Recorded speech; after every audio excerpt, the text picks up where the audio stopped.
학교 폭력 문제 정말 해결할 수 있을까요? 단순한 규칙과 처벌만으로는 한계가 있습니다.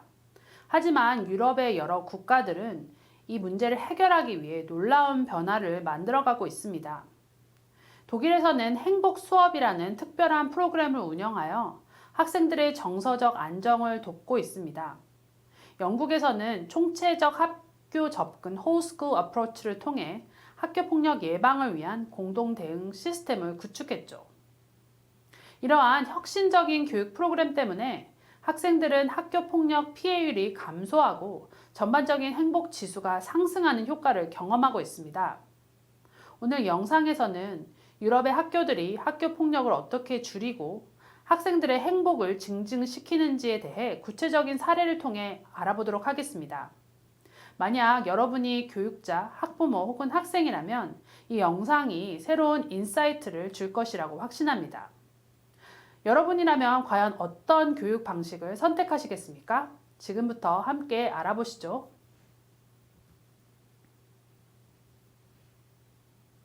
먼저 독일의 사례부터 살펴볼까요? 독일에서는 만 6살이 되면 그룬트슐레라고 불리우는 초등학교에 입학하게 됩니다. 독일 교육의 가장 큰 특징은 중등교육에서 두드러집니다. 독일의 중등학교는 학문적 교육을 중시하는 김나지움, 직업교육을 제공하는 하우프트슐레, 그리고 중간 정도의 직업교육을 학문적 및 직업교육을 제공하는 레알슐레, 이 세 가지로 나누어집니다. 이 중 하우프트슐레는 사무직이나 저숙련 노동자를 양성하는 기능을 가진 직업학교로 이민자나 이민자의 자녀들이 많이 다니는 학교이기도 합니다. 독일 정부는 모든 학생을 상해 보험에 무료로 가입시켜 학생에서 발생하는 사고나 부상에 대해 보상하는 시스템을 운영하고 있습니다. 하지만 연구에 따르면 학교 폭력으로 인한 보상을 받은 학생의 비율이 하우프트슐레에서 다른 학교보다 월등히 높다고 합니다. 독일에는 학교 폭력과 관련된 단일 법은 없지만 아동 및 청소년을 대상으로 한 복지지원법이 있습니다. 이 복지지원법은 학생들의 사회적 차별을 줄이고 안전하고 건강한 생활 환경을 조성하여 문제 발생을 예방하는 데 중점을 줍니다. 독일에서는 다양한 프로그램을 통해 학교 폭력을 예방하고 있습니다. 대표적인 프로그램 중 하나가 사회성 강화 집단 프로그램입니다. 이 프로그램은 12살에서 14살 청소년을 대상으로 하며 매주 4시간씩 게임, 활동, 프로젝트를 통해 공격적 행위 대신 대안적 방안을 찾고 공동체에 적응하는 법을 배웁니다. 또한 독일의 학교들은 문제 아동 및 청소년을 돕기 위해 사회복지사와 상담교사가 적극적으로 개입합니다. 각 학교에는 상주형 사회복지사와 상담교사가 있어 학교 폭력에 관련된 학생들에게 상담과 치료를 제공하며 문제 행동을 개선하는 데 도움을 줍니다. 특히 하이델베르크의 한 중학교에서는 행복 수업이라는 독특한 프로그램을 도입했습니다. 2007년 에른스트 프리츠 슈베르트 선생님이 제안한 이 행복 수업은 학생들에게 행복을 가르치기 위해 설계되었습니다.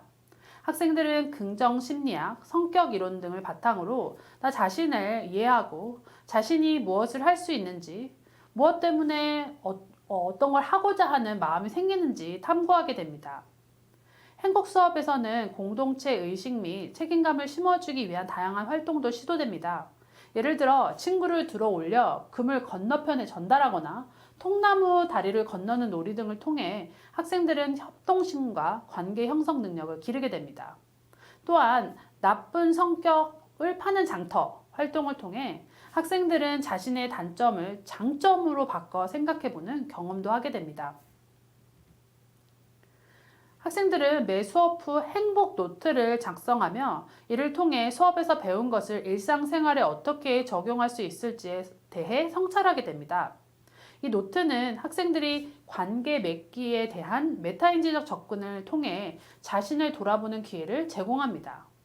학생들이 작성하는 행복 노트에는 다음과 같은 질문들이 포함됩니다. 우리는 오늘 무엇을 했는가? 실제 진행된 실습 활동에 대해 한번 자유롭게 서술해보자. 두 번째, 수업을 할 때 나는 어떻게 느꼈는가? 다른 사람을 보면서 했을 때 무엇을 관찰했는가? 세 번째, 오늘 학습한 것을 일상생활에 어떻게 적용할 수 있을까? 그리고 일상생활에 구체적으로 무슨 도움이 될 수 있을까? 이러한 질문을 던지는 것 외에도 다양한 활동들이 진행됩니다. 학생들은 함께 문제를 해결하고 긍정적인 감정을 공유하며 실패나 부정적인 감정을 어떻게 다룰지 배우게 됩니다. 이런 과정을 통해 학생들은 더 나은 사회적 기술을 습득하고 자신의 감정을 더 잘 이해하게 됩니다. 행복 수업은 독일 전역의 100개 이상의 초등학교 및 중등학교에서 진행되고 있으며 오스트리아와 스위스와 같은 독일어권 국가에서도 채택되어 운영되고 있습니다. 이를 통해 많은 학생들이 학교 생활에서 더 큰 만족감을 느끼고 있습니다. 다음으로 영국의 사례를 살펴보도록 하겠습니다. 영국에서는 1989년에 발간된 엘튼 보고서를 계기로 학교 폭력에 대한 적극적인 대응이 시작되었습니다. 이 보고서는 교사에 대한 학생의 폭력 문제를 다루고 있으며 이후 정부는 학교 폭력 예방을 위한 다양한 법적 근거를 마련했습니다. 영국은 학교 폭력 문제를 총체적인 관점에서 접근합니다. 이를 총체적 학교 접근법, Whole School Approach라고 하는데 교장과 교사는 물론 학부모와 학생들, 학교 내 모든 주체들이 함께 협력하여 학교 폭력 예방 및 대처 정책을 함께 개발하게 됩니다. 영국 정부는 각 단위 학교가 모든 교직원을 대상으로 학교 폭력 문제 해결 방법과 법적 책임 등에 대한 연수를 제공하도록 규정하고 이를 돕기 위해 괴롭힘을 예방하고 해결하기와 같은 안내서를 발간하고 있습니다. 예를 들어 맨체스터에 위치한 버니지 미디어 아트 칼리지 BMAC는 사이버 괴롭힘을 막기 위해 학교에서 휴대전화 사용을 금지하는 정책을 시행했습니다. 1년 후에 학생들의 수업 태도와 사이버 괴롭힘 신고 숫자가 크게 개선되었다고 합니다. 또한 영국 정부는 사회적 감정적 기술 연마를 통해 공감을 향상시키고 폭력과 갈등을 없애는 SEAL, Social and Emotional Aspects of Learning 프로그램을 도입했습니다. 이 프로그램은 학생뿐만 아니라 교사와 직원 모두의 정서적 건강과 웰빙을 독려하는 분위기를 조성합니다. 흥미롭게도 영국은 메타버스 기술을 활용하여 학생들의 사회 정서적 기술을 함양하는 프로젝트도 진행하고 있었습니다. 글라스고 대학과 셰필드 대학에서 만든 The Interlife 프로젝트는 가상세계에서 청소년들이 다양한 상황을 경험하며 사회적, 인지적, 정서적 스킬을 연마하도록 돕습니다. 영국에는 레드블룬 학습센터와 같은 지역사회 기반의 학교 폭력 예방 및 대처 시설도 다수 존재합니다. 레드블룬은 학교를 자퇴하려는 학생들을 돕기 위해 심리 상담과 교과 공부를 제공하며 학생들의 학습과 생활 전반을 지원합니다. 이처럼 유럽의 다양한 프로그램들은 안전하고 포용적인 학교 환경을 만들기 위해 열심히 노력하고 있습니다. 여러분은 이 프로그램에 대해서 어떻게 생각하시나요? 댓글로 의견을 한번 나눠주세요. 그리고 좋아요와 구독도 잊지 말아주세요. 시청해주셔서 감사합니다. 그럼 다음 시간에 또 뵙겠습니다.